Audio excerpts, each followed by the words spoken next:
செவிவழி கதை கேட்க வந்திருக்கும் அன்பு நேயர்களுக்கு இனிய வணக்கங்கள்.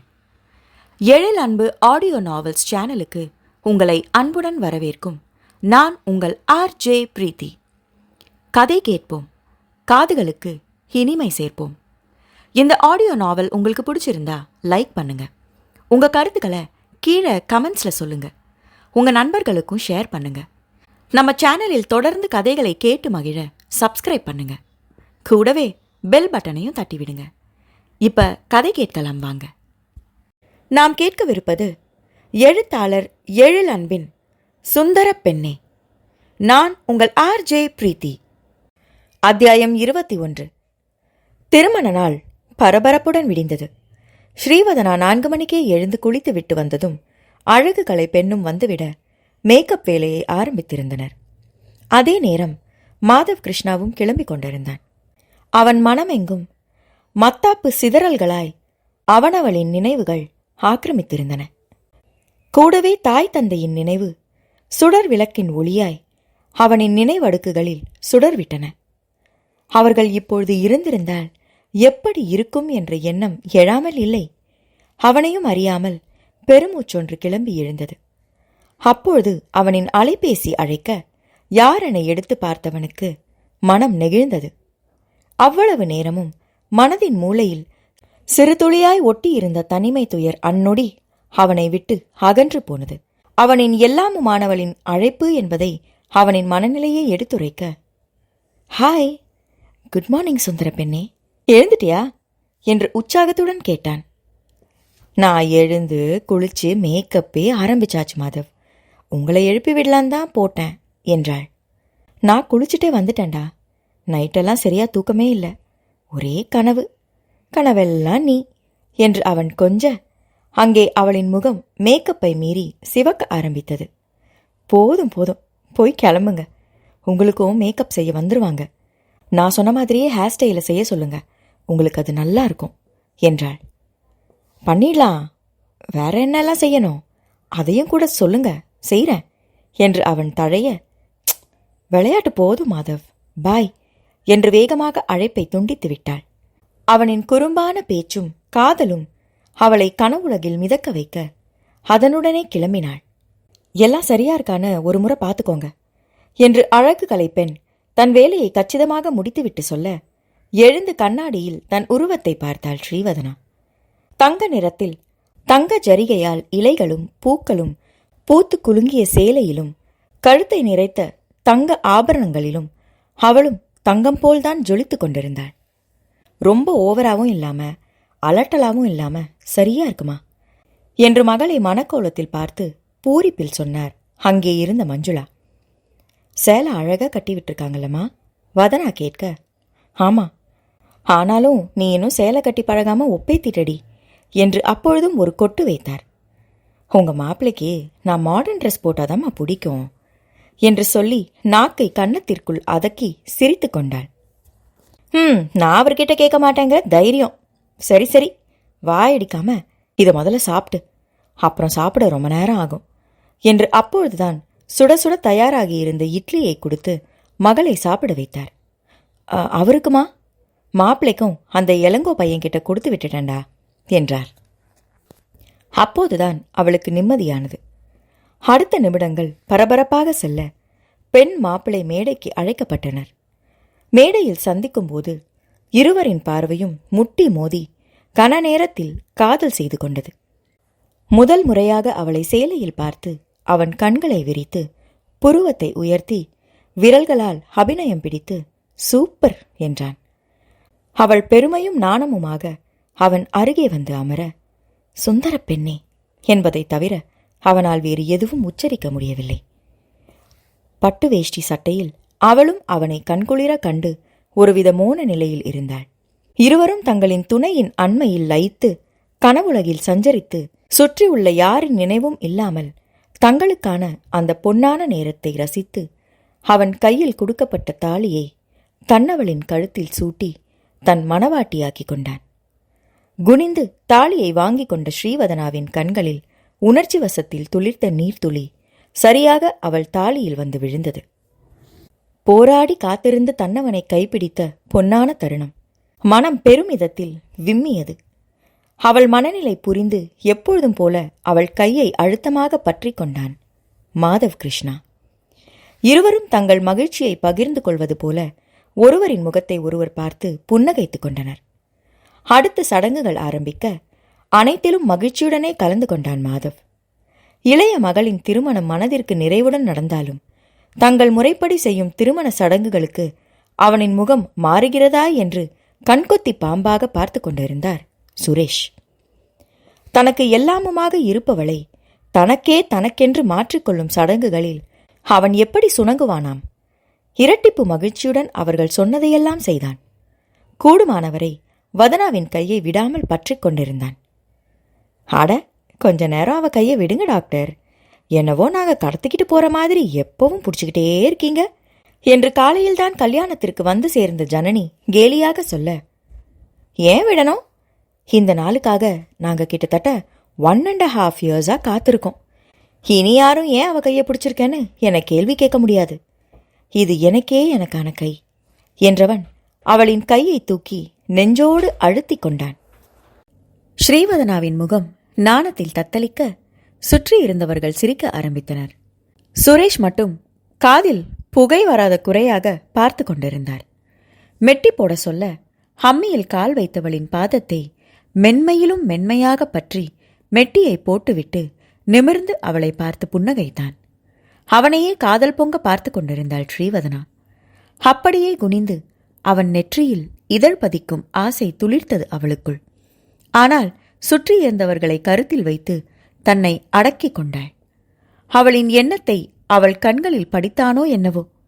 அடுத்த காலில் மெட்டியை போட்டுவிட்டு சட்டென்று அவளின் பாதத்தை பூபோல் கரத்தில் ஏந்தியவன் அடுத்த நொடி அவளின் கால்களில் அழுத்தமாக தன் அதரங்களை பதித்தான். ஸ்ரீவதனாவின் மேனி மொத்தமாக சிவந்துவிட சுற்றியிருந்தோர் ஹோ என்று உற்சாக குரல் எழுப்பினர். டாக்டர் சகல அசத்துறார் பாரு. மனைவியின் தோளில் இடித்து சிரித்தான் நகுலன். நீங்கெல்லாம் எனக்கு இது மாதிரி செய்யவே இல்லை என்று நித்யஸ்ரீ நொடிந்து கொள்ள, அது ஏன் குறை? இதோ அம்மி இருக்கு, அருகிலேயே நானும் இருக்கேன், வா ஒரு ட்ரையல் பார்த்துடுவோம் என்று நகுலன் அவள் கையை பிடித்து இழுக்க, அச்சச்சோ நான் சும்மா சொன்னேன், என்ன ஆள விடுங்க சாமி, இத்தனை பேர் முன்னாடி மானத்தை வாங்கிடாதீங்க என்று அலறி அடித்துக்கொண்டு தள்ளி போய் நின்று கொண்டாள் நித்யஸ்ரீ.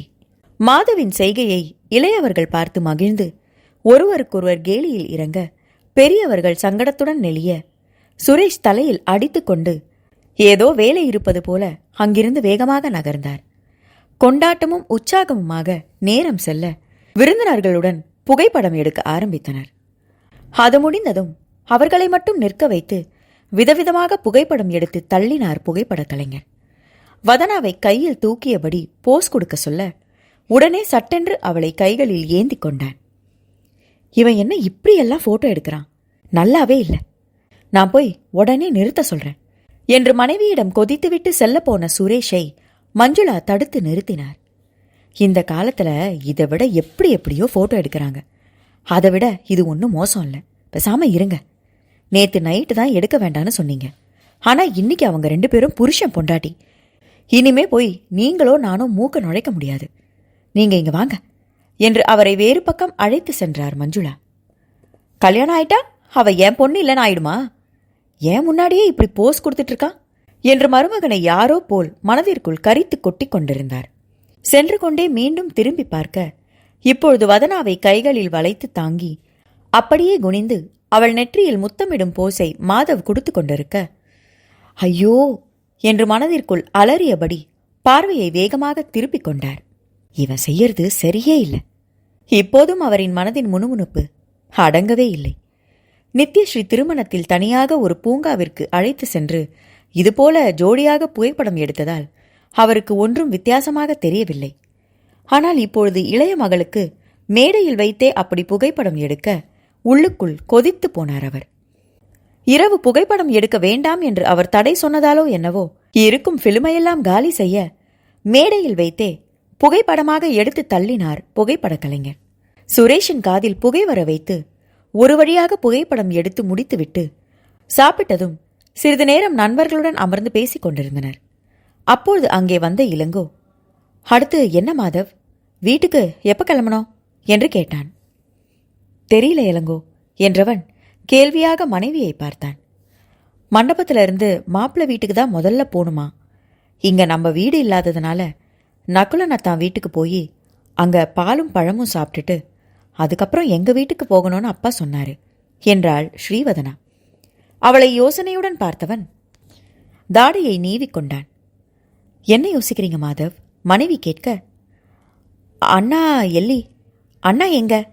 நானும் மாத்தாடபேக்கு, நான் பேசணும் என்றான். அண்ணா கிட்ட என்ன பேசணும்? அவரு எங்க இருக்காருன்னு தெரியலையே என்று பார்வையை மண்டபத்திற்குள் சுழற்றி பார்த்தாள். மண்டப வாசலில் நின்று யாருடனோ பேசிக் கொண்டிருந்தான் நகுலன். அதோ அங்க இருக்காரு.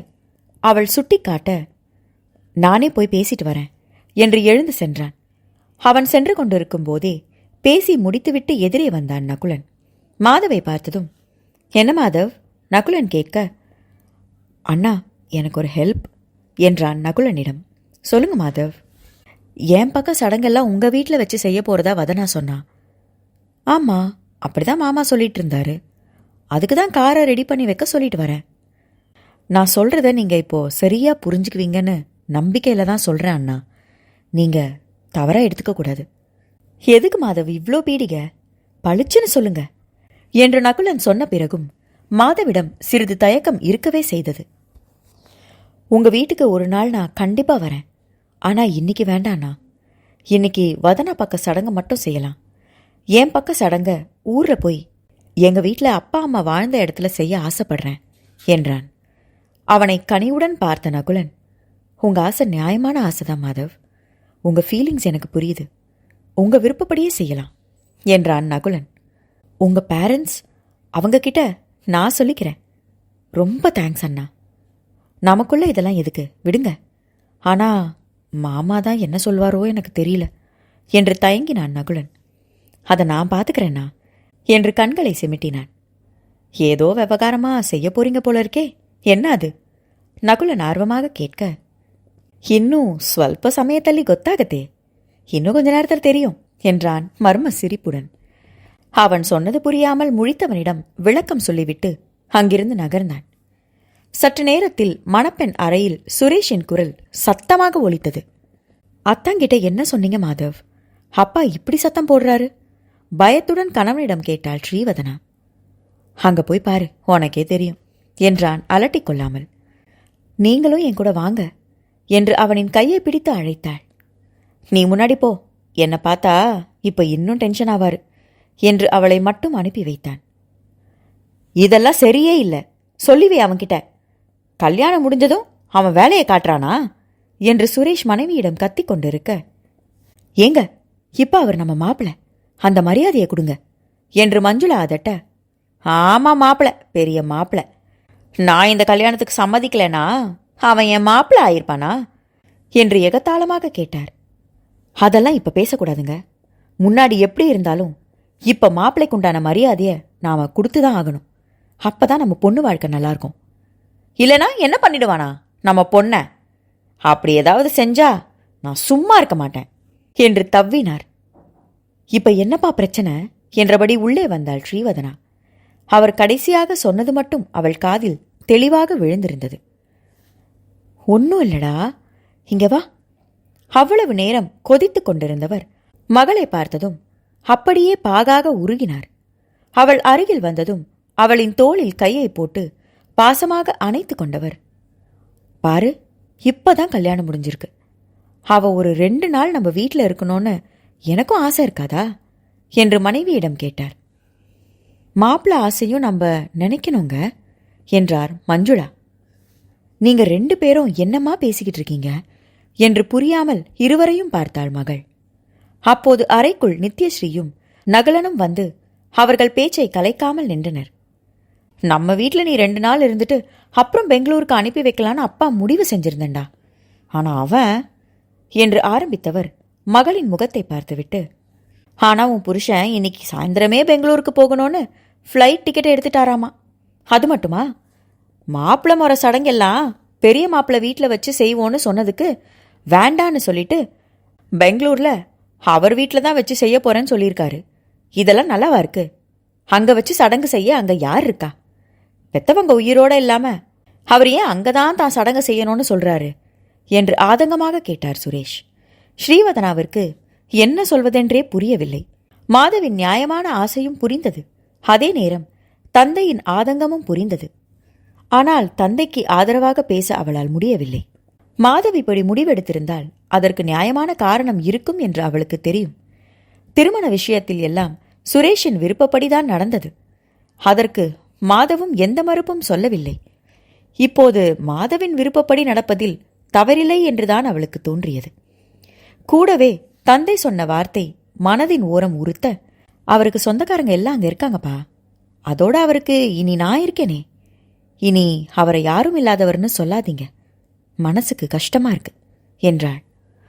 அது அது வந்து என்று தடுமாறிய சுரேஷ், அவங்க பெத்தவங்க இப்போ உயிரோட இல்லையே. அதை சொன்னண்டா என்று சமாதானமாக சொன்னார். நீ உன் புருஷனுக்கு எடுத்து சொல்லுடா. அப்பா சொன்னபடி எல்லா சடங்கும் இங்கே நடக்கட்டுமே, அப்படியே இங்க 2 நாள் இருந்துட்டு போங்க என்றார் இதமான குரலில். அவரின் இதமான பேச்சு அவளை கட்டி போட சட்டென்று அவளால் எதுவும் சொல்ல முடியவில்லை. மனம் கணவனுக்கு ஆதரவாக யோசித்தாலும் வார்த்தைகள் என்னவோ அப்பாவிற்கு ஆதரவாக எழும்பவில்லை. 2 பக்கமும் இடி வாங்கும் மத்தளமாக பரிதாபமாக நின்றவள் தனக்கு ஆதரவாக யாரும் பேச மாட்டார்களா என்பது போல் முதலில் அன்னையை பார்த்து பின் அக்காவின் புறம் பார்வையை திருப்பினாள். ஏதாவது பேசங்கா. அவளின் கண்கள் இறஞ்சிற்று. நித்யஸ்ரீயோ கணவனை பார்த்தாள். நகுலன் தான் பார்த்து கொள்வதாக ஆதரவாக கண்களை மூடி திறந்தான். மாமா, இப்போ மாதவ் சொன்னபடி செய்யலாமே. உங்க வீட்டுக்கு போயிட்டு பாலும் பழமும் சாப்பிட்டுட்டு சாயந்தரம் வர பொண்ணு மாப்பிள்ளையும் அங்கதானே இருப்பாங்க. அப்புறம் பெங்களூருக்கு கிளம்பி போயிட்டு நாளைக்கு அங்க நடக்க போற பார்ட்டியில கலந்துக்கிட்டு அடுத்து 4 நாள் ஹனிமூன் போயிட்டு இங்க தானே வருவாங்க. இங்க 2 நாள் இருக்கிறது கன்ஃபார்ம். அதனால இப்ப நாம அந்த ஏற்பாடை பார்ப்போம் என்று இளங்கோ மூலம் தெரிந்து கொண்ட தகவலையும் சேர்த்தே சொன்னான் நகுலன். ஆனா அது எப்படி மாப்பிள்ளை இன்னைக்கே அனுப்ப முடியும் என்று அப்பொழுதும் தயங்கினார் சுரேஷ். மனைவியிடம் எகிரியவரால் மூத்த மருமகனிடம் அப்படி அவரால் எகிர முடியவில்லை. அப்படி தயங்கியவரிடம் நகுலனுக்கு பேச வசதியாகி போனது. மாதவ் பக்க விருப்பத்தை எடுத்துரைத்து வேறு வழியில்லாமல் அவரை சம்மதமாக தலையை அசைக்க வைத்தான் நகுலன். அத்துடன் பேச்சுவார்த்தை முடிய புது மணமக்களை மணப்பெண் வீட்டிற்கு அழைத்து செல்லும் வேலை துரிதகதியில் ஏற்பாடானது. அத்தியாயம் 22. மணமக்கள் பெண் வீட்டிற்கு வந்து பாலும் பழமும் அருந்திவிட்டு சோஃபாவில் அமர்ந்திருந்தனர். ஸ்ரீவதனாவின் நெருங்கிய உறவினர்கள் அங்கே இருக்க மாதவ் கிருஷ்ணா அனைவருடனும் கலகலப்பாக பேசினான். அவன் இன்று தங்கள் வீட்டில் தங்கப் போவதில்லை என்று சொல்லவும், தன்னை பெண் கேட்டு இங்கே வந்து அன்று தன் தந்தை பேசியதை மனதில் வைத்து அப்படி சொல்கிறானோ என்று நினைத்திருந்தாள் ஸ்ரீவதனா. அன்றைய நினைவில் தங்கள் வீட்டில் இருக்க சங்கடப்படுவானோ என்று கூட நினைத்து பயந்திருந்தாள். ஆனால் அது எதுவும் இப்பொழுது ஞாபகம் இல்லாதவன் போல் சோஃபாவில் இலகுவாக சாய்ந்து அமர்ந்து அவளின் மாமாவிடம் ஏதோ பேசிக் கொண்டிருந்தான். தன் அருகில் அமர்ந்திருந்த கணவனை ஓர பார்வையால் பார்த்து கொண்டிருந்தாள் ஸ்ரீவதனா. பெங்களூர் செல்லும் முடிவை பற்றி அவனாக அவளிடம் இன்னும் சொல்லவில்லை. தன்னிடம் சொன்னால் மறுப்போம் என்று நினைத்திருப்பானோ என்ற சிந்தனையுடன் பார்த்து கொண்டிருந்தாள். அவளின் பார்வையை உணர்ந்தவன் போல் அவள் புறம் திரும்பியவன் அவளின் முகத்தில் ஓடிய சிந்தனை முடிச்சை கண்டு என்ன என்பது போல் புருவத்தை உயர்த்தினான். ஒன்னும் இல்ல என்பது போல் தலையை அசைத்து கொண்டாள். அவளை ஆழ்ந்து பார்த்தவன் பின்பு மீண்டும் உறவினர்களிடம் பேசுவதை தொடர்ந்தான். நம்மதுல இல்லாம வேற மாநிலம் வேற பாஷை பேசுற பையனா இருக்கானே, எப்படி இருப்பானோன்னு நினைச்சேன். ஆனா ரொம்ப நல்ல பிள்ளையாதான் இருக்காரு. தான் ஒரு டாக்டருங்கிற தலகணம் இல்லாம எல்லார்கிட்டையும் நல்லா பேசுறாரு. யார்கிட்ட பேசிட்டு இருந்தாலும் உன் பொண்ணு மேலேயும் கவனம் வச்சிருக்காரு. அவ நினைக்கிறத அவ சொல்லாமலே புரிஞ்சுக்கிறது போல இருக்கு. உன் பொண்ணை நல்லா பார்த்துக்குவாரு. ரொம்ப நல்ல மாப்பிள்ளையாதான் உன் பொண்ணு செலக்ட் பண்ணியிருக்கா. இது மாதிரி ஒரு மாப்பிள்ளை கிடைக்க நீ கொடுத்து வச்சிருக்கணும். சுரேஷின் பெரியப்பா ஒருவர் அவரிடம் சொல்லிக் கொண்டிருக்க சுரேஷ் கடனே என்று கேட்டுக்கொண்டிருந்தார்.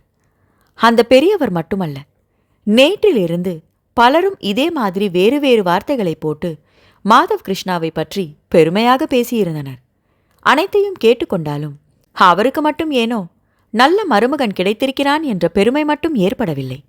அதோடு அன்று அவன் தன் வீடு வந்தபோது தான் அவ்வளவு மரியாதை குறைவாக பேசிவிட்டு இன்று ஒன்றுமே நடக்காதது போல் அவனுடன் அவரால் ஒட்டி உறவாடவும் முடியவில்லை.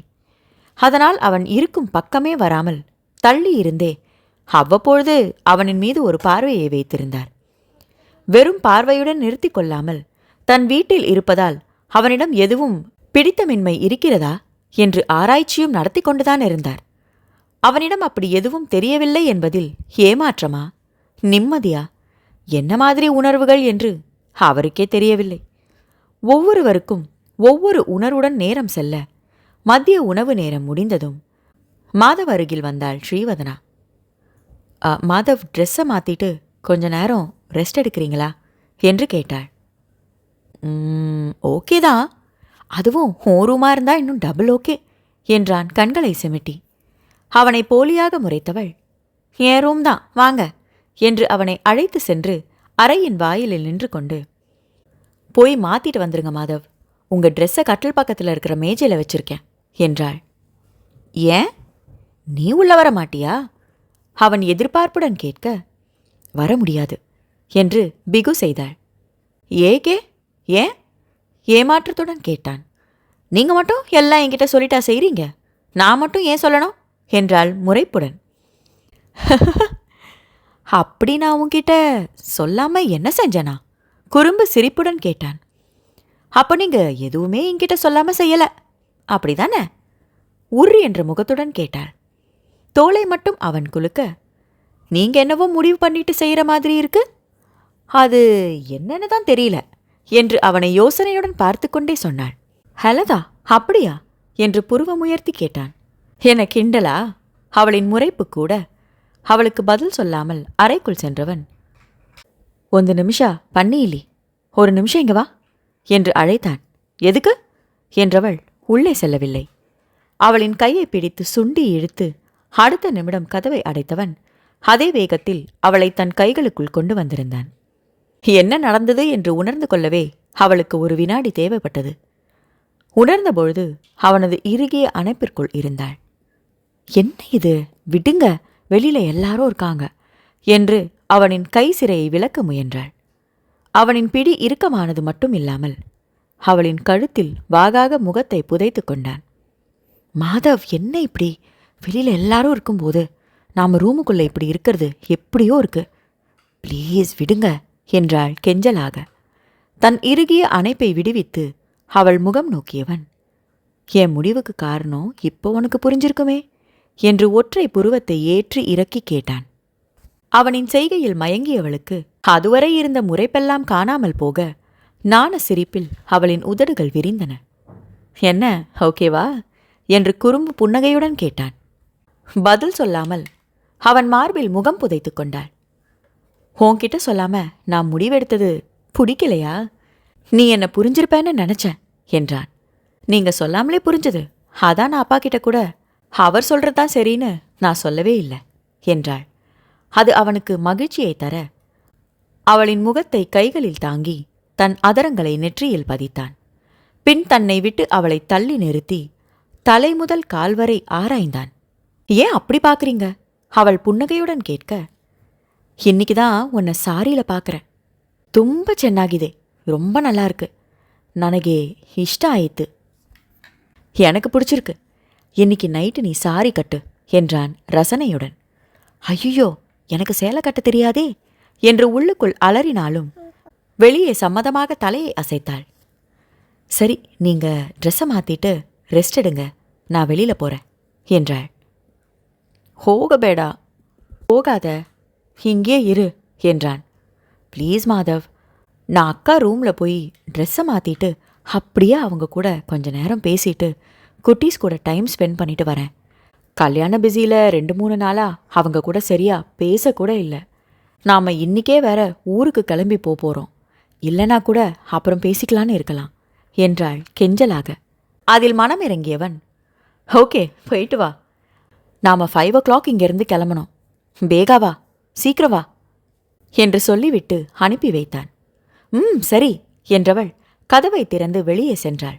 அதன் பிறகு நேரம் ரக்கை கட்டி பறந்தது. மகளுக்கு கொடுத்துவிட மஞ்சுளா சில பொருட்களை மூட்டை கட்ட அதை உர் என்று முறைத்து பார்த்து கொண்டிருந்தார் சுரேஷ். ஏன் இப்படி பார்க்குறீங்க என்று மஞ்சுளா கேட்க, எனக்கு இது கொஞ்சம் கூட பிடிக்கல என்றார். எது? இதெல்லாம் வதனாக்கு கொடுத்து விடுறதா? அதில்ல, நம்ம பொண்ணு இன்றைக்கே கிளம்புறது. என்ன அவசரம் இன்றைக்கே கிளம்புறாங்க? அங்கே போய் நம்ம பொண்ணு தனியாக தானே கஷ்டப்படணும் என்றார். தனியாக என்ன தனியா? மாப்பிள்ளைய கூட இருக்கும்போது என்ன தனியாக இருக்க போகிறா? அப்படி பார்த்தா இத்தனை நாளாக அவள் தனியாக தான் அந்த ஊரில் வேலை பார்த்துக்கிட்டு இருந்தா. அது உங்களுக்கு ஞாபகம் இருக்கா இல்லையா என்று கேட்டார். அதுவும் இதுவும் ஒன்றா என்றார் சலிப்பாக. ஒன்றில் தான், ஆனால் அதை விட இனி நாம் கவலை இல்லாமல் இருக்கலாம். பொண்ணை ஒரு நல்லவர் கையில் பிடிச்சி கொடுத்துட்டோம். இனி அவளுக்கு எல்லாமே அவர் பார்த்துப்பாரு. அவள் அங்கே புருஷன் கூட பத்திரமா இருக்கான்னு நாமளும் நிம்மதியாக இருக்கலாம். அப்படி நினைங்களேன். அதை விட்டுட்டு ஏதாவது சொல்லிக்கிட்டு என்று மஞ்சுளா சொல்ல, வர வர நீ ரொம்ப பேசுகிற. அவன் கையில் பொண்ணை பிடிச்சி கொடுத்துட்டு நிம்மதி வேற வரணுமாக்கும் என்றார். ஏங்க, நீங்கள் இப்படி பேசுனா நான் பேசாமல் இருக்க முடியுமா? இப்போ உங்களுக்கு என்ன பிரச்சனை? யாரெல்லாம் குறை சொல்லுவாங்கன்னு சொன்னீங்களோ அந்த சொந்தங்களே மாப்பிள்ளை ரொம்ப நல்லவர்னு சொல்லிட்டு போயிட்டாங்க. அதை விட வேற உங்களுக்கு என்ன வேணும்? அவர் எதில் குறைஞ்சு போயிட்டாருன்னு நம்ம மாப்பிள்ளைன்னு மரியாதை இல்லாமல் அதனை இப்படியே பேசிக்கிட்டு இருக்கீங்க. இனி நம்ம பெரிய மருமகனுக்கு என்ன மரியாதை கொடுக்குறோமோ அதையே தான் சின்ன மருமகனுக்கும் கொடுக்கணும். அதை ஞாபகத்தில் வச்சுக்கோங்க என்றார். அதற்கு அவர் வாய்க்குள்ளேயே என்னவோ முணுமுணுத்தார். அங்கே ஸ்ரீவதனாவும் நித்யஸ்ரீயும் வர அத்துடன் அவர்கள் பேச்சு முடிந்து போனது. அன்னையுடன் சேர்ந்து அவர்களும் எடுத்து வைக்க ஆரம்பித்தனர். நேரம் செல்ல மாலை மாதவ் கிருஷ்ணாவும் ஸ்ரீவதனாவும் கிளம்பினர். விமானத்தில் செல்வதாக இருந்ததால் அனைவரும் அவர்களை வழி அனுப்ப விமான நிலையத்திற்கு வந்திருந்தனர். பார்த்து பத்திரமா போயிட்டு வாடா, போயிட்டு சீக்கிரம் இங்கே வரணும், அப்பா காத்துக்கிட்டு இருப்பேன் என்றார் சுரேஷ். சரிப்பா, நீங்கள் உடம்பை பார்த்துக்கோங்க, மாத்திரையெல்லாம் சரியாக எடுத்துக்கோங்க என்றாள் மகள். அடுத்து அன்னை, அக்கா, அத்தான் அவர்கள் குழந்தைகளிடம் எல்லாம் சொல்லி கொண்டாள். போயிட்டு வரோமாவா? அத்தே, அத்திகே, அண்ணா, குட்டீஸ், பாய் என்று எல்லாரிடமும் முறைப்படி சொல்லிக் கொண்டான் மாதவ் கிருஷ்ணா. எல்லோரும் அவனுக்கு மறுமொழி கூற சுரேஷ் மட்டும் எதுவும் சொல்லவில்லை. அதை உணர்ந்தாலும் மாதவ் கண்டு கொள்ளவில்லை. மாமான்னு அழகா சொல்றதை விட்டுட்டு மாவு மாவான்னு என்று அவர் எரிச்சலுடன் முணுமுணுத்து கொண்டது யாரின் காதிலும் விழவில்லை. அவர் அவனுக்கு சரியான மரியாதை தரவில்லை என்றாலும் அவன் தன்னை உதாசீனப்படுத்தவில்லை என்பது அவருக்கு புரியவில்லை. தன் சொந்தங்களை விட்டு பிரியும் சோகத்துடன் கணவனுடன் கிளம்பினாள் ஸ்ரீவதனா. அவர்கள் வீடு சென்று சேர்ந்தபொழுது அவர்களை வரவேற்க அவனின் அத்தையின் குடும்பம் அங்கே இருந்தனர். அவர்கள் மூலம் தன் வீட்டில் செய்ய வேண்டிய கடமைகளை நிறைவுடன் செய்து முடித்தான் மாதவ் கிருஷ்ணா. அன்னை தந்தையின் புகைப்படத்தின் முன் நின்று இருவரும் ஆசி பெற்று கொண்டனர். இரவு உணவும் முடிய அவனின் அத்தை குடும்பம் கிளம்பியது. அவர்கள் சென்றதும் புதுமண தம்பதிகள் மட்டுமே அங்கே. அவ்வளவு நேரம் இலகுவாக இருந்த ஸ்ரீவதனா இப்பொழுது சோஃபாவில் அமர்ந்து ஒருவித தவிப்புடன் கணவனை பார்த்து கொண்டிருந்தாள். அவளின் தவிப்பை பார்த்து அவனுக்கு புன்னகை வந்தது. டைனிங் டேபிளில் இருந்த தண்ணீரை எடுத்து குடித்துவிட்டு மனைவியின் அருகில் மெல்ல வந்தவன் அவளின் கையை பிடித்து, எதுக்கு இப்போ நர்வஸாக இருக்க என்று மென்மையாக கேட்டான். அப்படியெல்லாம் ஒன்றும் இல்லையே. என் மாதவ் பக்கத்தில் இருக்கும்போது என்ன பயம் என்றாள் துடுக்காக. அதானே, என்ன பயமா என்று சீண்டலுடன் கேட்டவனை முறைத்தாள். நன்ன சுந்தர பெண்ணே என்று கொஞ்சியவன் அவள் நெத்தியில் முட்டினான். அவனின் இலகுவான பேச்சு அவளையும் இலகுவாக்க மலர்ந்து சிரித்தாள். இப்படி இருக்கிறத விட்டுட்டு என்று அவளின் தலையை பிடித்து ஆட்டியவன் அவளின் தோளை சுற்றி கையை போட்டு மென்மையாக அணைத்து கொண்டான்.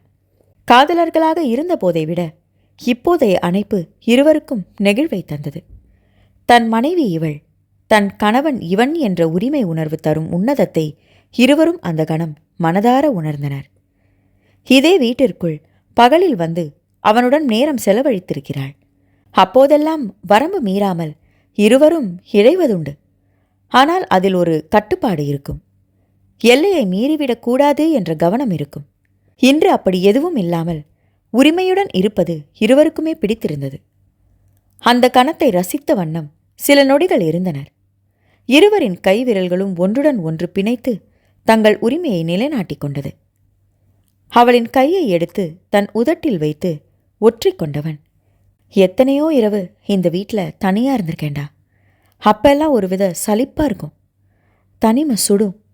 ஆனால் இப்போ நீயும் நானும், இந்த தனிமை மனசுக்கு எவ்வளோ சந்தோஷமாக இருக்குது தெரியுமா? ஐம் வெரி வெரி ஹாப்பிடா சுந்தர பெண்ணே என்றான் குழைவுடன். அவளுக்கும் உள்ளம் குழைந்தது. இனி நீங்கள் தனிமையில் கஷ்டப்படவே வேண்டாம், உங்களுக்கு நான் இருக்கேன் என்றாள் அவன் கைகளை மெல்ல அழுத்தி. அவளை லேசாக அணைத்து விடுவித்தவன், அது சரி, நான் தான் உன்னை சாரி கட்ட சொன்னேனே, ஆனால் சல்வார் போட்டிருக்க என்று சீண்டலுடன் கேட்டான். டிராவலில் இருக்க இதான் வசதின்னு போட்டேன் என்றாள். அப்போ இப்போ போய் மாற்றிட்டு வா என்றான் குறும்புடன். எதற்கு என்று புரிய தயக்கமும் நாணமும் போட்டி போட்டுக்கொண்டு அவளிடம் பிரதிபலித்தாலும் மறுப்பு சொல்லாமல் அவன் காட்டிய அறைக்குள் நுழைந்தாள். அவள் வருவதற்குள் சில ஏற்பாடுகளை செய்ய தனது அறைக்குள் நுழைந்தவன் கட்டிலை தனக்கு தெரிந்த வகையில் அலங்கரித்து குளித்து விட்டு வந்தான். அவன் மனம் முழுவதும் புது மணமகனுக்கே உரிய பரபரப்பு. தயாராகி மனைவி வரும் நேரத்திற்காக காத்திருந்தான்.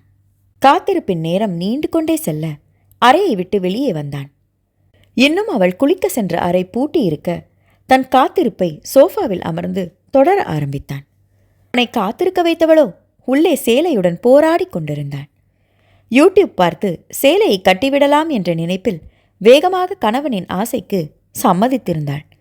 ஆனால் அதை கட்ட முயன்றபோதுதான் அவளின் போராட்டம் ஆரம்பமாகியது. வீடியோவில் சொன்னபடி சேலையை இடையில் சொருகி சுற்றியவளுக்கு மடிப்பு வைக்க வரமாட்டேன் என்று சண்டித்தனம் செய்தது. அவளும் வைத்து பார்த்து ஓய்ந்து போனவள் அறையும் குறையுமாக இழுத்து சொருக முயன்றவளை, வதனா, இன்னும் என்ன செய்ற என்று கதவை தட்டி கேட்ட கணவனின் குரல் அவள் முயற்சியை கைவிட வைத்தது. இதோ வரேன் என்று குரல் மட்டும் கொடுத்தாள்.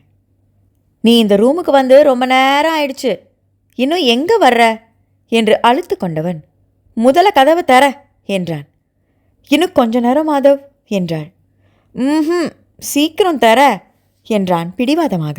வேறு வழியில்லாமல் சேலையை ஒன்று இரண்டாக சுற்றி கொண்டு வந்து கதவை திறந்தவள் கதவின் மறைவில் நின்று, இந்த சேலை கட்ட வர மாட்டேங்குது மாதவ், கொஞ்சம் நேரம் வெயிட் பண்ணுங்களேன் என்றாள். தும்ப சமயம் ஆயிடுத்து, ரொம்ப நேரம் ஆயிடுச்சு, இன்னும் எவ்வளோ நேரம் வெயிட் பண்ண? எங்க எப்படி கட்டியிருக்கேன்னு பார்ப்போம் என்று வேகமாக உள்ளே நுழைந்தவன் அவள் இருந்த கோலத்தை பார்த்து கண்களில் அதிர்ச்சியை காட்டினான். ஏனோ இது இப்படி நிற்கிற என்று கேட்டான். அச்சோ மாதவ், நீங்கள் கொஞ்ச நேரம் வெளியில இருங்க என்று மீண்டும் கதவிற்கு பின் ஒளிய முயன்றாள். இன்னும் எவ்வளோ நேரம் இப்படி ஒளிவியா என்று அர்த்தமான குறும்புடன் கேட்டவன் அவள் கையை பிடித்து தனக்கு முன்னால் நிறுத்தி கொண்டான். அவனின் முன் நிற்க முடியாமல் வெட்கத்திரை அவளை மூட பார்த்தது. நாணத்தில் முகம் குனிந்து கொண்டவள், எனக்கு சேலை கட்ட தெரியாது மாதவ், யூடியூப் பார்த்து ட்ரை பண்ணேன், ஆனால் மடிப்பு வரவே இல்லை, நான் வேற ட்ரெஸ் போட்டுக்கிட்டுமா என்று மெல்லிய குரலில் கேட்டாள். அப்புறம் ஏன் நான் கேட்டதுக்கு சரின்னு சொன்னேன் என்று கேட்டான். அது உங்களுக்கு பிடிச்சிருக்குன்னு சொன்னீங்களே, அதான். நான் ஒழுங்காக எங்கள் அம்மா சொல்லும்போதே கட்டி பழகியிருக்கணும், தப்பு பண்ணிட்டேன் என்று புலம்பியவளை குறும்புடன் பார்த்தவன், அந்த தப்பை இப்போ சரி பண்ணிடலாம் என்றவன் சட்டென்று அவளை கைகளில் அள்ளி கொண்டான். மாதவ், என்ன இது, சேலை நழுவுது, கீழே இறக்கி விடுங்க என்ற அவளின் எந்த திமிறலுக்கும் இறங்காதவன் தனது அறையில் சென்றுதான் இறக்கிவிட்டான். இப்போ ஏன் இப்படி பதற? எங்க அந்த வீடியோவை காட்டு, சேலை எப்படி கட்டுறதுன்னு பார்ப்போம், நான் ஹெல்ப் பண்ணுறேன் என்றான் நல்ல பிள்ளையாக. அது வேஸ்ட் மாதவ், நான் நிறைய முறை பார்த்து ட்ரை பண்ணிட்டேன், நான் வேற ட்ரெஸ்ஸை போட்டுக்கிறேனே என்றாள் பிடிவாதமாக. அதெல்லாம் முடியாது, இன்னைக்கு நீ சேலை கட்டி நான் பார்க்கணும் என்று பிடிவாதம் பிடித்தவன் தானே யூடியூபில் வீடியோவை எடுத்து ஓடவிட்டான். அதை பார்த்து கொண்டே அவளுக்கு உதவி செய்கிறேன் என்று சேலையை தொட முயல அவள் விலக முயன்றாள். அவள் முயற்சியை காதலான பார்வை பார்த்தே முறியடிக்க வைத்தவன் சேலையை தொட்டான். சேலை கட்டிவிடுவதாக ஆரம்பித்த கைகளுக்கு சில நொடிகளிலேயே கட்டுப்பாடுகளற்று போக அதன்பின் நடந்தது எல்லாம் ரகசியம் காக்கும் ரகசியங்கள்.